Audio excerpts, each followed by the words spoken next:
My parents accused me of ruining my brother's future because I refused to pay for his college. Then they tried to take my house, claiming it was compensation, so I buried them with evidence in court. This story starts when I was about 15. I've always been the kind of person who hates feeling like I owe anyone anything. Maybe that's because growing up my parents had this unspoken scoreboard in their heads. Every meal, every ride, every favor they did for us wasn't really free. They'd bring it up months or even years later, like a receipt they were waiting for me to pay back. It made me feel like even basic parenting was something I was supposed to earn. And when you're a teenager, that leaves a mark. Money was always complicated in our house. My parents weren't poor. They both had decent jobs, but my younger brother Ryan was their golden child. He's 3 years younger than me. And from the moment he was born, everything seemed to orbit around him. Private soccer training, expensive camps, top-of-the-line clothes, and no matter how much it cost mom and dad, never hesitated. For me, though, things were different. If I wanted something beyond the bare essentials, the answer was either you don't need it or get a job and buy it yourself. So I did. At 15, while Ryan was out on the weekends playing in tournaments or hanging with friends, I was bussing tables at a local diner. It wasn't glamorous, but it gave me my own money and, more importantly, my independence. That job led to another, then another. By the time I graduated high school, I had savings. Not a lot, but enough to help me pay for community college without asking my parents for a single cent. I remember my dad making some offhand comment about me thinking I'm better than everyone else because I didn't need their help. At the time, I laughed it off. College was where the divide between me and my family got even bigger. While I was juggling 2 part-time jobs and classes, Ryan was finding himself, which apparently meant dropping out of college after a semester and spending the next few years working odd jobs, quitting every time. He didn't vibe with the management. My parents always had an excuse ready for him. He's just figuring things out. He's got a lot of potential. You know he's not like you, Daniel. I started noticing a pattern. Anytime I achieved something, it was brushed off as no big deal. But if Ryan did the bare minimum, it was a family celebration. When I was 24, I landed a solid job in tech. It wasn't flashy at first, but I worked hard, learned everything I could, and started climbing the ladder. Within a year, I was making enough to finally think about getting out of my cramped apartment. I didn't tell my parents right away. I knew how they were, but I quietly started looking at houses. Every open house I went to felt surreal, like I was getting closer to something that had always felt impossible for someone like me. The day I closed on my first home, I was shaking from excitement. It wasn't some mansion, but it was mine. I'd worked for every brick, every dollar of that down payment. I invited my parents and Ryan over for dinner as a surprise, thinking maybe they'd be proud. That was my first mistake. The moment they stepped inside, I could see it in my mom's face. She wasn't happy for me. She was calculating. Her eyes swept over the place like she was taking inventory. My dad made a joke about me secretly winning the lottery. And Ryan, he barely said a word. Just walked around like he was scoping it out. The only genuine reaction I got was from my aunt, who came along and kept saying how impressed she was. But when we sat down to eat, the comment started. "It's nice," my mom said. "But don't you think it's a bit much for someone your age?" "Yeah," Ryan chimed in. "You probably could have helped out with other things instead of splurging on this." I remember putting my fork down slowly and asking what other things. And that's when my mom gave me this look like I was supposed to know exactly what she meant. "Your brother's been talking about going back to school," she said. "But you know how expensive that is. We thought maybe, well, you've got this big house now. You could have chipped in a little to help him get a head start." It hit me like a slap. Not once had they asked if I needed help with my down payment, my furniture, my bills. But now that I had something to show for myself, it was already being mentally allocated to Ryan. I tried to keep my voice steady. "I worked for this. I didn't take anything from you. Why should I be expected to pay for Ryan's choices?" The air got tense. My dad muttered something about family helping family, and Ryan looked at me like I'd personally betrayed him. I ended that dinner early.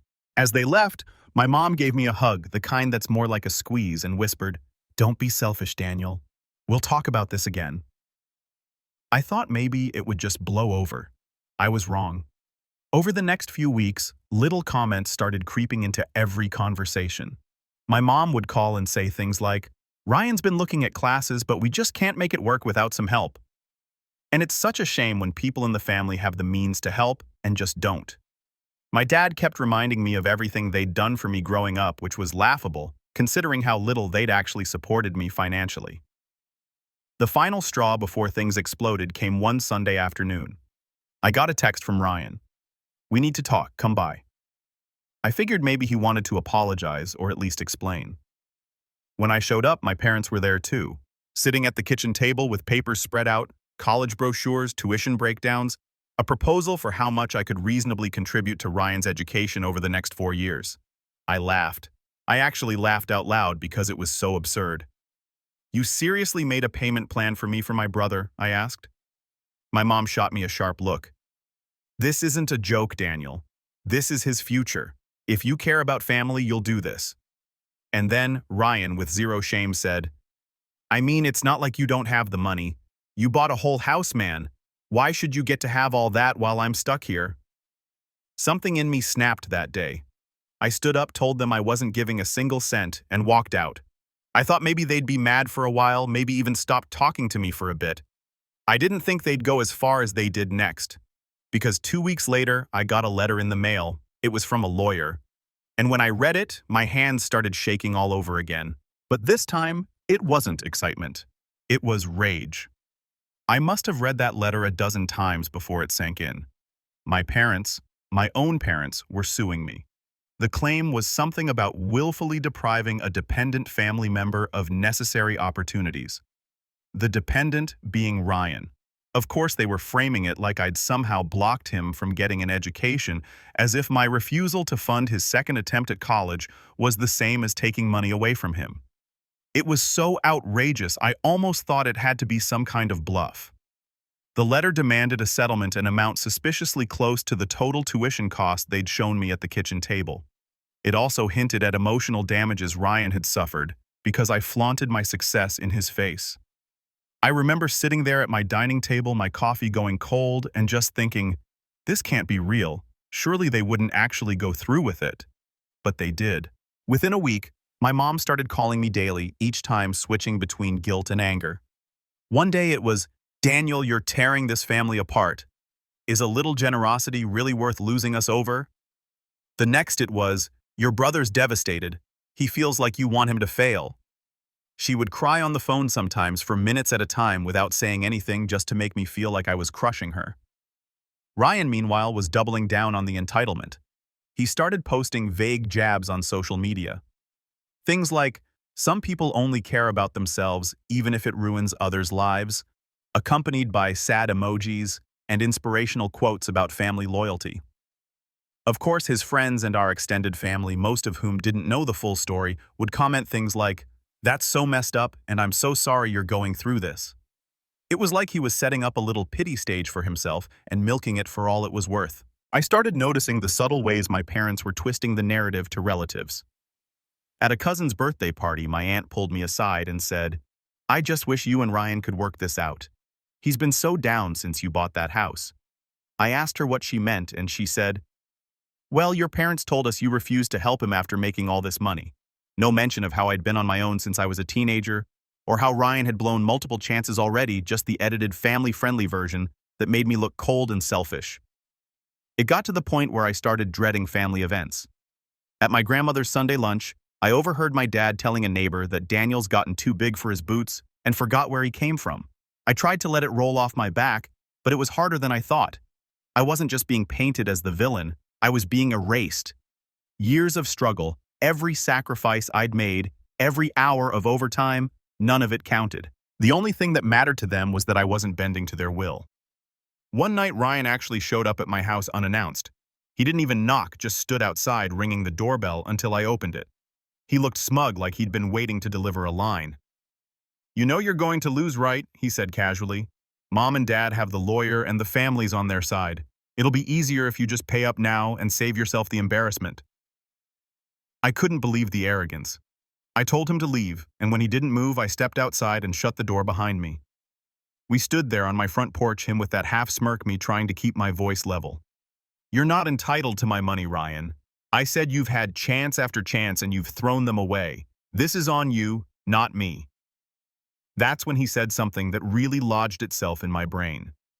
You only got here because you had it easier than me. Mom and Dad were harder on me. I deserve a fair shot too. Easier. He actually thought my life had been easier. I stared at him for a long second before saying, "If you think I had it easy, you weren't paying attention." Then I went back inside and locked the door. From that night on, things ramped up even more. My parents stopped calling directly and started going through other people, aunts, uncles, even my grandmother. I'd get voicemails like, "Sweetheart, your mom says this is just a misunderstanding. Maybe if you sent your brother a little something to get started, we could all move on." Or, "Daniel, you know your father's blood pressure isn't good. This stress isn't helping." Every single one was another attempt to wear me down. Meanwhile, the lawsuit was moving forward. I had to hire my own lawyer just to defend myself from my own family. Every document that came through had their names on it, my parents, my brother, in black and white. It didn't matter that it was absurd or that I knew I'd win. The emotional weight of it was crushing. At night, I'd lie in bed and wonder how the same people who were supposed to protect me could turn into this. And then came the moment I realized they weren't just trying to get money from me. They were trying to take something much bigger. It started with a voicemail from my realtor of all people. She sounded concerned. She said she'd gotten a strange inquiry about my house, asking if it was available for purchase or rental because the current occupant might not be there much longer. She didn't give me a name, but I didn't need one because there were only 3 people who knew exactly how to hit me where it would hurt the most. I called my realtor back immediately, and she confirmed what I already suspected. The inquiry hadn't come from some random stranger. It had been my mother. She had actually called my realtor pretending to be a friend of the family and asked about my house as if she was just curious. But my realtor, sensing something odd, pressed her a bit and found out that my mom had hinted I might not be able to keep the property much longer and that it would be a shame if it went to waste when another family member could use it. My chest tightened. Another family member. There was no mistaking who she met.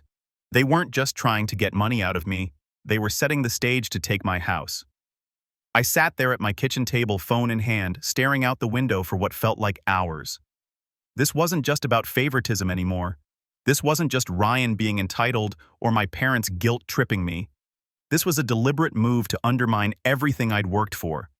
The place I had fought to buy the one symbol of independence I had from them. They were already circling it like vultures.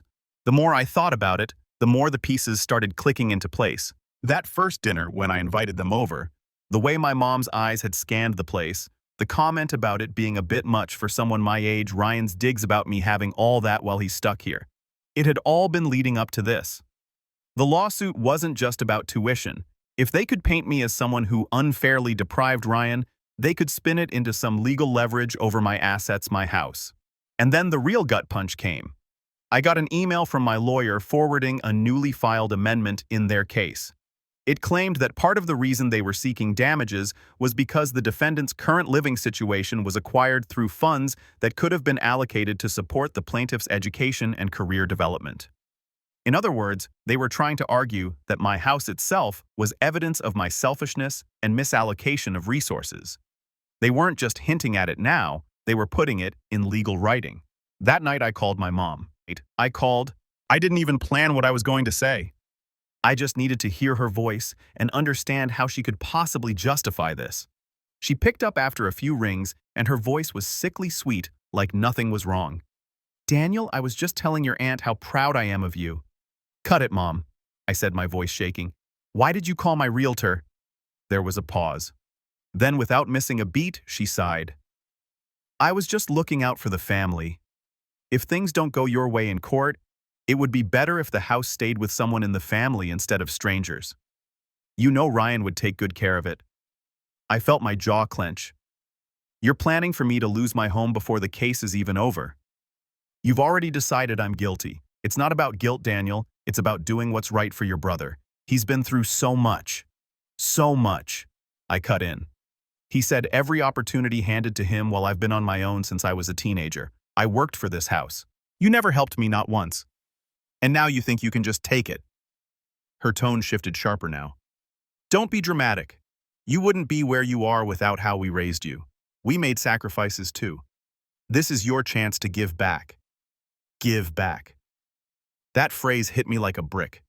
It was the same thing she'd said when I was 16 and refused to hand over half my paycheck to help with household expenses, while Ryan got to spend his allowance on video games. It was the same phrase she'd used when I declined to co-sign a car loan for him at 21. To her, my success wasn't mine. It was a debt I owed them, one they could collect on whenever they wanted. I hung up without saying another word. My hands were shaking so badly I almost dropped the phone. It wasn't just anger anymore. It was something deeper. Something that made my stomach twist. A mix of betrayal and clarity. Because in that moment, I finally understood they were never going to stop. It didn't matter how much I explained, how much I showed them that I'd built my life without their help. In their minds, Ryan's failures were my responsibility to fix, and anything I had was fair game. The only justice they believed in was one where Ryan came out on top, even if it meant tearing me down to nothing. The next week, things got worse. I found out from a mutual friend that Ryan had been bragging to a couple of his buddies that the house would be his soon. One of them apparently asked if I was selling, and Ryan had smirked and said, "Not exactly. Let's just say Mom and Dad are handling it." Hearing that broke something in me. I'd spent years swallowing little jabs, letting them chip away at my achievements because I didn't want to cause waves, but now they were trying to strip me of the one thing that symbolized all those years of grinding. All those nights I'd gone without so I could save for a future no one else believed in. And that's when I made a decision. If they wanted a war, they were going to get one. But I wasn't going to fight it their way. I was going to make sure that when I pushed back, they'd regret ever thinking they could take what was mine. The weeks that followed felt like walking through quicksand. Every day there was another blow, another reminder that my own family had positioned themselves as my enemies. My lawyer was doing what he could, but every new filing from their side felt like a punch to the gut. The language was so cold, so calculated. It was like they'd erased me as a son and rewritten me as some faceless opponent they needed to beat in court. I stopped sleeping properly. Some nights I'd stare at the ceiling for hours, my mind running in loops. What if they somehow won? What if they took the house? Where would I go? What would I have left? My home had always been my sanctuary. The first place I could close the door and know no one could barge in and tell me what to do. Now even sitting in my living room felt tense, like the walls weren't mine anymore. My work started to suffer too. I'd catch myself zoning out in meetings, missing deadlines because I was buried in legal paperwork. My boss noticed, and while he was sympathetic when I told him it was a family legal matter, I could tell his patience wouldn't last forever. I'd worked so hard to build a reputation as reliable as someone who could handle anything thrown at me, and now I was watching it crack. The worst part was the isolation. My parents had done such a good job of controlling the story that most of my extended family thought I was being cruel. Invitations to birthdays, dinners, and even casual get-togethers started to slip through the cracks. I'd see photos posted online, big smiling group shots with captions like "Family First," and there'd be Ryan grinning in the middle, my parents on either side. I wasn't even mentioned anymore. One night I opened my fridge and realized I hadn't done a proper grocery run in weeks. I'd been living off takeout and whatever I could grab from the corner store because I didn't have the energy to shop. Standing there in the dim light of the fridge, staring at a single carton of eggs and half a bottle of orange juice, I felt this wave of hopelessness wash over me. It wasn't just about the lawsuit anymore. It was the feeling that no matter what I did, I'd always be the outsider in my own family. But in that low moment, something else sparked too. I remembered being 15, standing behind the counter at the diner on a Friday night, my hands raw from scrubbing dishes, knowing I had to be up early for a double shift the next day. I'd done that for years, without a safety net, without anyone cheering me on. Every single step I'd taken since then had been because I refused to give up when it would have been easier to quit. And that's when I decided I wasn't going to let them take everything from me. I stopped answering their calls.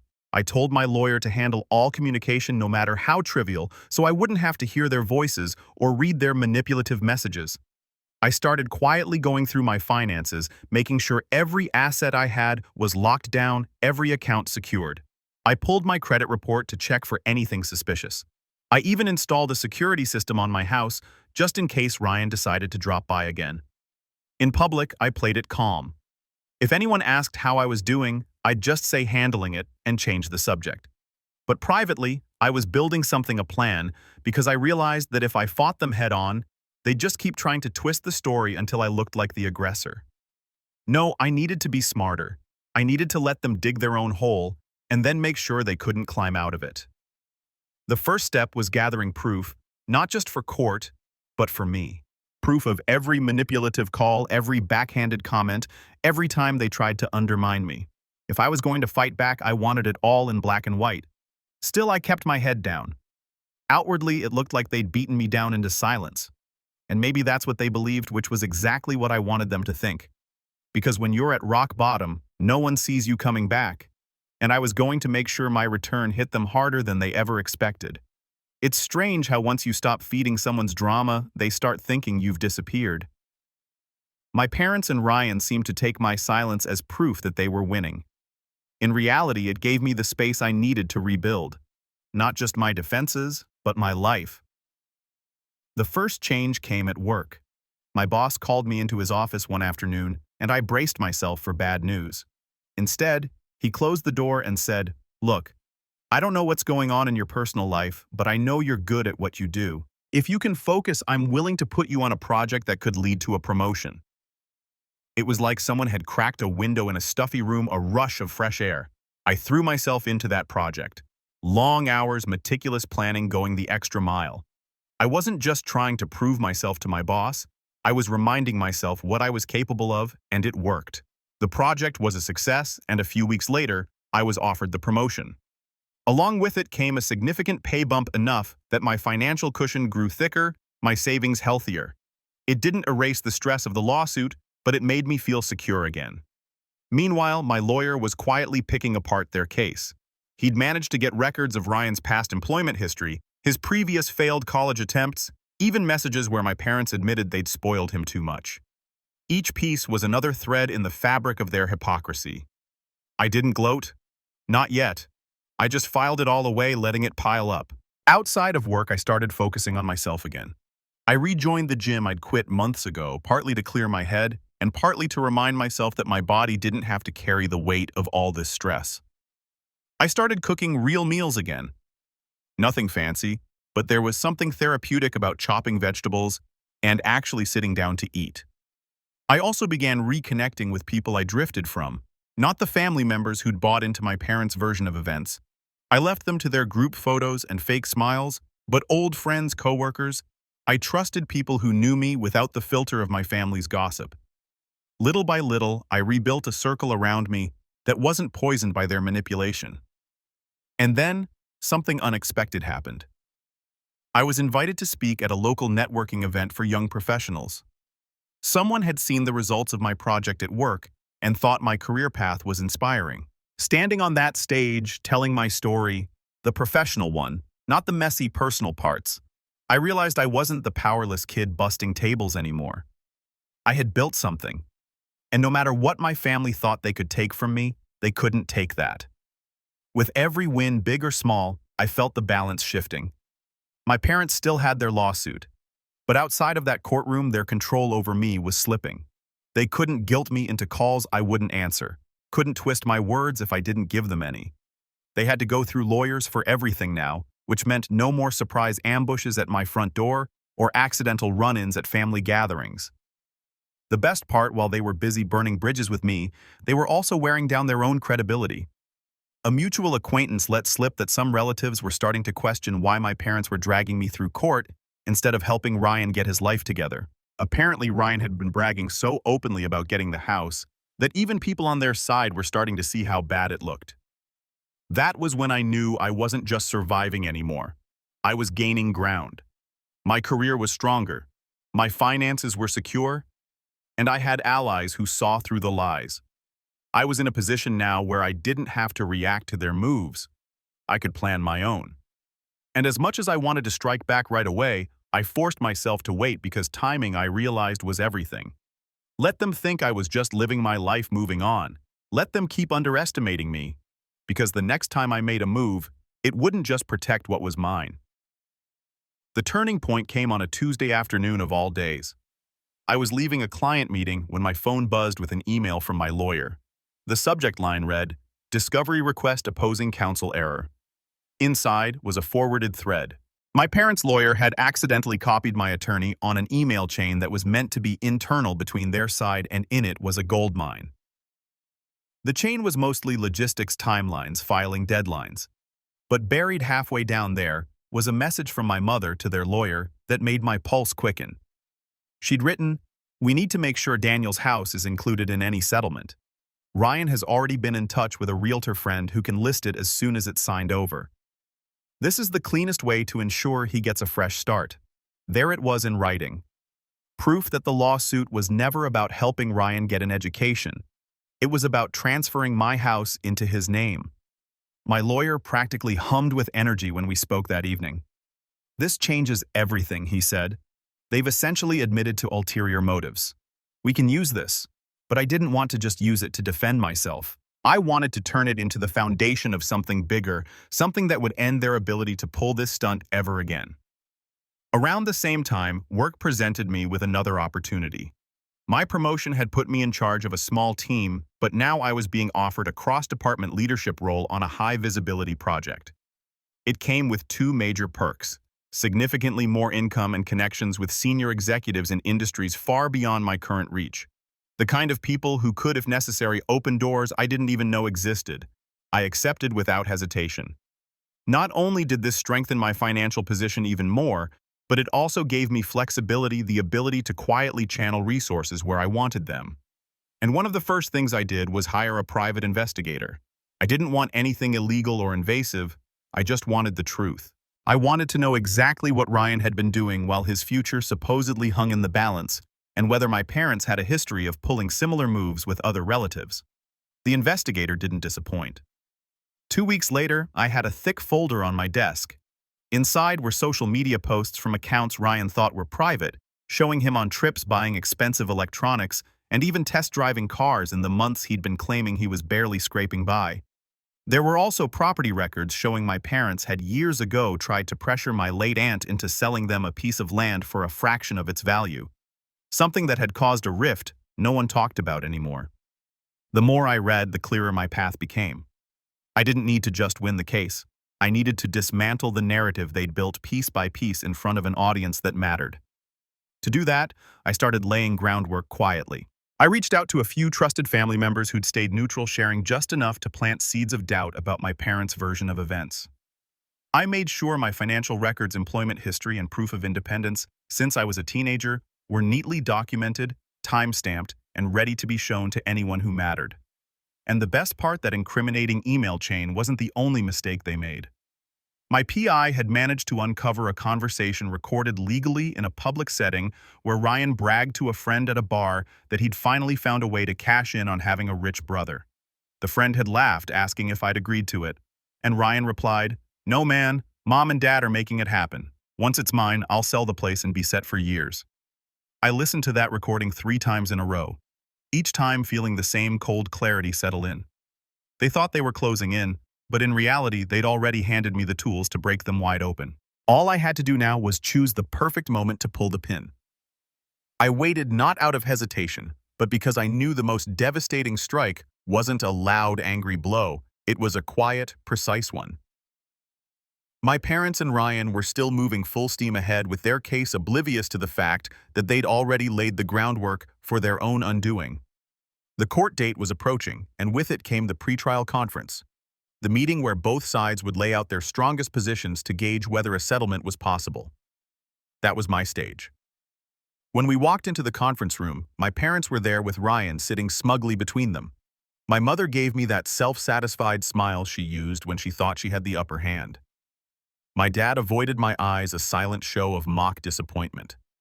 Ryan, of course, leaned back in his chair like he was already signing the deed to my house. The mediator began with pleasantries, then asked my lawyer to speak first. We'd agreed beforehand. No emotion, no long speeches, just facts. My lawyer slid a thin binder across the table to their side. "This," he said, "is the complete documentation of my client's financial independence since age 15. Employment records, tax returns, proof of tuition payments, and property purchase receipts. You'll note not a single cent came from his parents at any point." Ryan snorted quietly, but my lawyer didn't pause. He flipped the binder open to a flagged page. And here he said evenly, is an email from the plaintiffs in their own words, confirming that this lawsuit's primary goal is to obtain the defendant's home for transfer to another party. My mother's face drained of color so fast it was almost comical. My dad's lips pressed into a thin line. Ryan sat forward trying to read the page, his confidence wobbling. And lastly, my lawyer said, pressing a button on his laptop, a short audio clip. Ryan's voice filled the room. No, man, Mom and Dad are making it happen. Once it's mine, I'll sell the place and be set for years. Silence. You could hear the ticking of the wall clock. My lawyer let it hang for a good 5 seconds before saying, given these facts, we believe the court will not only dismiss the case, but will find grounds for filing a countersuit for damages including legal fees and reputational harm. The mediator cleared his throat and looked at their lawyer. Do you wish to respond? Their lawyer's face was tight, his jaw working like he was chewing on nails. He leaned toward my parents, whispering urgently. My mother shook her head rapidly, eyes darting to me with something that looked almost like fear. Ryan muttered something under his breath that made my dad glare at him. Finally, their lawyer straightened up. Well, need a moment to discuss this privately. They left the room. I sat there, my hands folded, not saying a word. Inside, I felt that strange, satisfying calm that comes when you know the fight is already over. 10 minutes later, they came back and their expressions carefully blank. We're willing to withdraw the lawsuit, their lawyer said stiffly, with each party covering their own legal fees. My lawyer didn't even look at me before replying. That's unacceptable. We have clear evidence of malicious intent and will proceed with our countersuit unless we receive a written apology, a public retraction of all prior statements made against my client, and full reimbursement of his legal costs. Ryan's head snapped toward my parents. We're not. Yes, we are. My mother cut in, her voice tight, and that was it. In that room, they caved. I didn't raise my voice, didn't gloat, didn't even look at Ryan as he sat there fuming. I let the paperwork speak for me. By the end of the week, I had the apology letter in my inbox, a clumsy attempt at sounding sincere, and the reimbursement check cleared shortly after. But that wasn't the true revenge. The real blow landed when I sent copies of the apology and the incriminating evidence to the handful of relatives who had iced me out over the past year. No explanation, just the documents. Within days, the phone calls started coming not from my parents, but from those same relatives awkwardly checking in, clearly realizing they'd bet on the wrong horse. I didn't answer most of them, because the point of revenge, I realized, wasn't to win them back. It was to make sure they understood that I didn't need them, and that trying to take me down only made me stronger. The fallout was fast, and it was ugly. Though for once, none of it was mine to deal with. Word of what had happened spread through the family faster than I expected. My aunt, the one who'd been so impressed with my house the day they first saw it, called me half angry, half stunned. They tried to take your home from their own son. She wasn't the only one. Cousins, uncles, even my grandmother. People who'd stayed silent before were suddenly talking. The family group chat that I'd been quietly removed from months ago turned into a battlefield. Screenshots of the apology letter started popping up. And every time someone tried to defend my parents, another relative would drop a quote from the email or that recording of Ryan bragging. For the first time in my life, the golden image my parents had built for themselves cracked in public.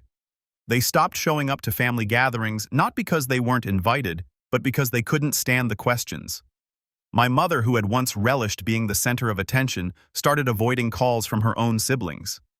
My dad became quieter, grayer somehow, no longer the booming, self-assured man who used to laugh at my independence.